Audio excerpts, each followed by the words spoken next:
Hello friends, સ્વાગત છે તમારું મારા કિચનમાં। આજે હું તમને એક એવી રેસીપી બતાવવાની છું કે જેને તમે એકવાર બનાવી લેશો ને તો ઘરમાં બધા વારંવાર માગશે।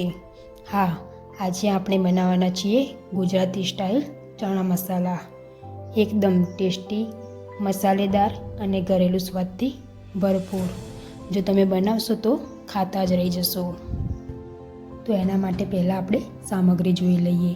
બાફેલા ચણા, ઝીણી સમારેલી ડુંગળી, ટામેટાની પ્યુરી, આદુ મરચાંની પેસ્ટ અને બેઝિક મસાલા।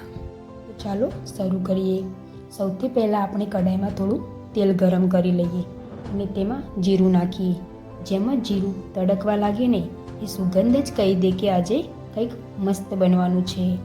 હવે તેમાં બારીક સમારેલી ડુંગળી ઉમેરીએ અને તેને ગોલ્ડન બ્રાઉન થાય ત્યાં સુધી સાતળીએ। ધીમે ધીમે ડુંગળીનો કલર બદલાય ને એ જ આપણા શાકનો બેઝ છે। પછી તેમાં આદુ લસણની પેસ્ટ ઉમેરીએ અને થોડું સાતળીએ। હવે ટામેટાની પ્યુરી ઉમેરીએ અને મસાલા ઉમેરવાનું પણ શરૂ કરી દઈએ। હળદર, લાલ મરચું અને ધાણા જીરું પાવડર। હવે તેમાં બાફેલા ચણા ઉમેરીએ અને મિક્સ કરીએ। મીઠું તો ઉમેરવું જ, પણ ગુજરાતી ટેસ્ટ માટે થોડી ખાંડ ઉમેરવાનું ભૂલતા નહીં। એ શાકનો સ્વાદ એકદમ બેલેન્સ કરી દે છે। હવે આ મસાલાનો ટેસ્ટ સારો આવે ત્યાં સુધી પાકવા દઈશું, જ્યાં સુધી તેલ છૂટું ન પડે ત્યાં સુધી। એ જ છે પરફેક્ટ ટેસ્ટનો સિક્રેટ।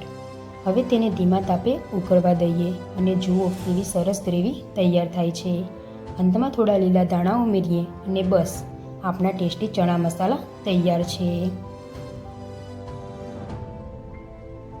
આને તમે રોટલી, ભાખરી કે ભાત સાથે ખાશો ને તો મજા આવી જશે।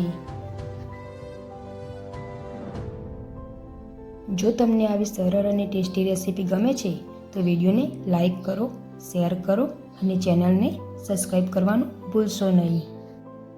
Thank you for watching. ફરી મળીએ આવી જ મજાની રેસીપી સાથે।